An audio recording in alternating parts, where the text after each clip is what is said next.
ধমকে নড়ে টনক। জিনিসপত্রের দাম নিয়ন্ত্রণে কড়া নির্দেশ দিয়েছেন মুখ্যমন্ত্রী, আর তারপরেই কোমর বেঁধে ময়দানের টাস্ক ফোর্স। রাজ্য জুড়ে বাজারে বাজারে চালালো অভিযান। এতে অনেকেরই প্রশ্ন, মুখ্যমন্ত্রী না বললে কি টনক নড়বে না? উইদিন 10 days দামগুলো কমাতে হবে। কি করে করাবেন, কি করে করবেন সেটা আপনাদের ব্যাপার। আমি সবাইকে দায়িত্ব দিচ্ছি, টাস্ক ফোর্সকে দায়িত্ব দিচ্ছি to take care for that. ফল থেকে সবজি, বাজার আগুন, সাধারণ মানুষের পকেটে চাপ। এই দাম বাড়া রুখতে কড়া মুখ্যমন্ত্রী।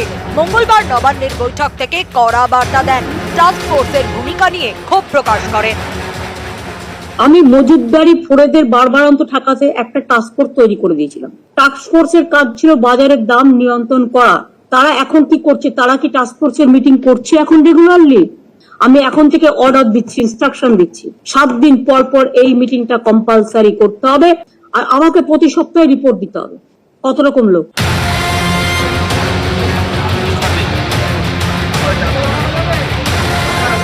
মুখ্যমন্ত্রীর নির্দেশের পরের দিন ময়দানে টাস্ক ফোর্স।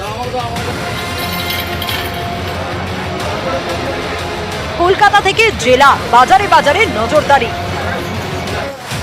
কোন বাজারে কেমন মাল রয়েছে, তার গুণগত মান কেমন, সব থেকে বড় কথা দাম কত নেওয়া হচ্ছে, নানা বিষয় খোঁজ খবর করে টাস্ক ফোর্স।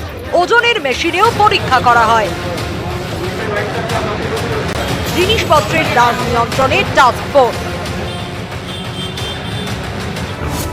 2012 সালে 38 জন সদস্যের টাস্ক ফোর্স তৈরি করেন মুখ্যমন্ত্রী। কৃষি বিপণন, খাদ্য দপ্তরের ডিরেক্টর, পুলিশ এনফোর্সমেন্ট ব্রাঞ্চ, পুর কমিশনার, কোল্ড স্টোরেজ মালিক এবং ব্যবসায়ীদের নিয়ে তৈরি হয় টাস্ক ফোর্স। বাজারে নিয়মিত নজরদারি চালিয়ে দাম নিয়ন্ত্রণে রাখার দায়িত্ব দেওয়া হয় টাস্ক ফোর্সকে। ঠিক হয় রাজ্যের সব প্রান্তের বাজারের পরিস্থিতি নিয়ে প্রতি মাসে বৈঠক করে মুখ্যমন্ত্রীকে রিপোর্ট দেবে টাস্ক ফোর্স। কিন্তু তার হয় কোথায়? বাজারগুলিতে নিয়মিত নজরদারি চালায় না টাস্ক ফোর্স, তাহলে আর রিপোর্ট দেবে কোথা থেকে? তাই এবার মুখ্যমন্ত্রীর ধমক, আর সেই ধমকে নড়েছে টনক।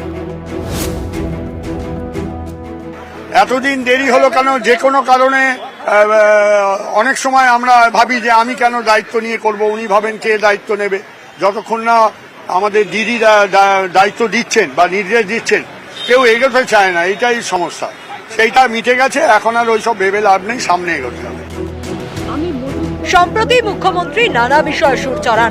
সরকারি জমি দখল রুখতে, ফুটপাতকে দখলমুক্ত করতে, বেআইনি নির্মাণ এবং বেআইনি পার্কিং বন্ধ করতে কড়া বার্তা দেন মমতা বন্দ্যোপাধ্যায়।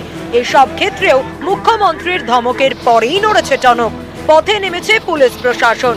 এদিন টাস্ক ফোর্সও ছুটল বাজারে বাজারে। মুখ্যমন্ত্রী বকেছেন যে। নিউজ 18 বাংলা। গতকালই আমরা দেখেছি যে সকাল থেকেই বাজারে বাজারে টাস্ক ফোর্স এবং এনফোর্সমেন্ট ব্রাঞ্চ পৌঁছে যায়, আধিকারিকরা কথা বলেন, এবং আজও সেই একই ছবি ধরা পড়ছে। সকালেই মানিকতলা বাজারের টাস্ক ফোর্সের সদস্যরা, যে ছবি আপনাদেরকে দেখাচ্ছি, গতকালের পর আজও বাজারে হানা। সকাল সকাল টাস্ক ফোর্সের সদস্যরা পৌঁছে গিয়েছেন বাজারে। প্রতিনিধি বিশ্বজিৎ এই মুহূর্তে আমাদের সঙ্গে রয়েছেন, সরাসরি বিশ্বজিতের থেকে জানবো। বিশ্বজিৎ, আমরা দেখেছি মুখ্যমন্ত্রী তিনি জিনিসপত্রের দাম নিয়ে ধমক দেন, রীতিমতো দাম নিয়ন্ত্রণে কড়া নির্দেশ দেন মুখ্যমন্ত্রী, এবং তারপর গতকালের পর আজও সকালে একই ছবি ধরা পড়েছে। টাস্ক ফোর্সের সদস্যরা, ওনারা কি মানিকতলা বাজারে যারা সবজি বিক্রেতা তাদের সঙ্গে কথা বলছেন এবং দাম নথিভুক্ত করছেন? একদমই শেষ পর্যন্ত মুখ্যমন্ত্রীর ধমক, তারপরেই টনক নড়ল টাস্ক ফোর্সের এবং তারা বাজারে ঘুরলেন। বুধবার বাজারে ঘুরেছিলেন, ভিআইপি মার্কেটে এবং কোলে মার্কেটে, পাইকারি বাজারও দেখেছেন। এবং আজ আমরা দেখছি, এই মুহূর্তে আমরা সেই ছবিটাই দেখাবো, যে এই মুহূর্তে রবীন্দ্রনাথ কোলে তিনি এই মুহূর্তে আমরা দেখছি যে তিনি বাজারে রয়েছেন। তিনি কথা বলছেন, টাস্ক ফোর্সের সদস্য তিনি কথা বলছেন। গতকালকে যে রিটেল মার্কেটে, ভিআইপি মার্কেটে রেখেছি, আজকে এখানে তার থেকে বেশ খানিকটা কম। আমরা আশাবাদী আগামী 7 দিনে আরো কমে যাবে। আপনারা পাইকারি বাজার ঘুরেছিলেন গতকাল, পাইকারি এবং আজকে খুচরো বাজারও কালকে ঘুরেছিলেন। পাইকারি বাজার খুচরো বাজারের তফাৎ কত? কিছু কিছু আইটেমে অনেকটা তফাৎ, আমরা সেটা বারবার বলছি। যে যেরকম এই ঢেঁড়সটা ওখানে বিক্রি হচ্ছে 32-34 টাকা, এখানে বিক্রি করছে 50 টাকা। আমরা বলেছি এটা চলবে না, কমাতে হবে। তারপরে আমরা বলেছি যে পটলটা দেখলাম এখানে 40 টাকা, ঠিকই আছে। হ্যাঁ, তারপরে উচ্ছে এইগুলো, করলা, এগুলো যে দামে বেচছে এগুলো কমানো যেতে পারে। দাম কমিয়ে বেচো, এত বেশি লাভ করো না, ভেতরে করে দেবে, ভালো লাগবে, বুড়ো বয়সে লগাবে থাকবে।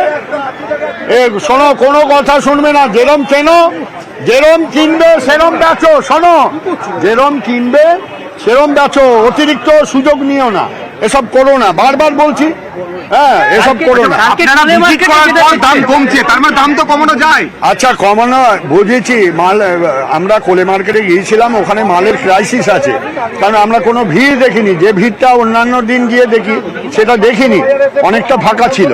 সেই জন্যে আমরা চেষ্টা করছি এটাকে দাম, আমরা আশাবাদী খুব দাম কমে যাবে। সবাই মুখ্যমন্ত্রী নির্দেশ দিলেন, আপনাদের তো রেগুলার রিপোর্ট পাঠানোর কথা, হ্যাঁ। কিন্তু এই যে এত বাজার দর বেড়ে গেল, সেইটা কেন হলো এতদিন? ব্যাপার হচ্ছে যে সাধারণত প্রশাসন অনেক বড়, এত লোকজন, এত কিছু, এত সমস্যা, সেই সমস্যাগুলোর দিকে হয়তো নজর, এই দিকটা হয়তো কিছুটা আমাদের পক্ষে ভুলচুক হয়েছে, কিছুটা এড়িয়ে গেছি আমরা।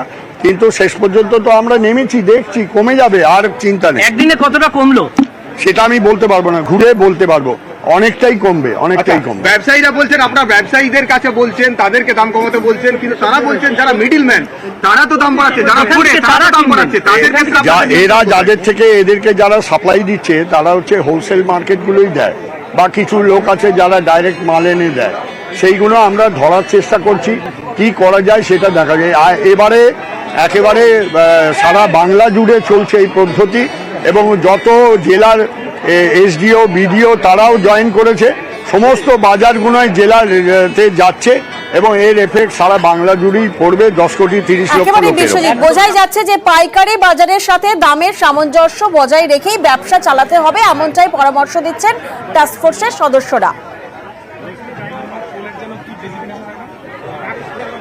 এই মুহূর্তে মানিকতলা বাজারে তারা কিন্তু চলে এসেছেন এবং মানিকতলা বাজারে বাজার দর আজকে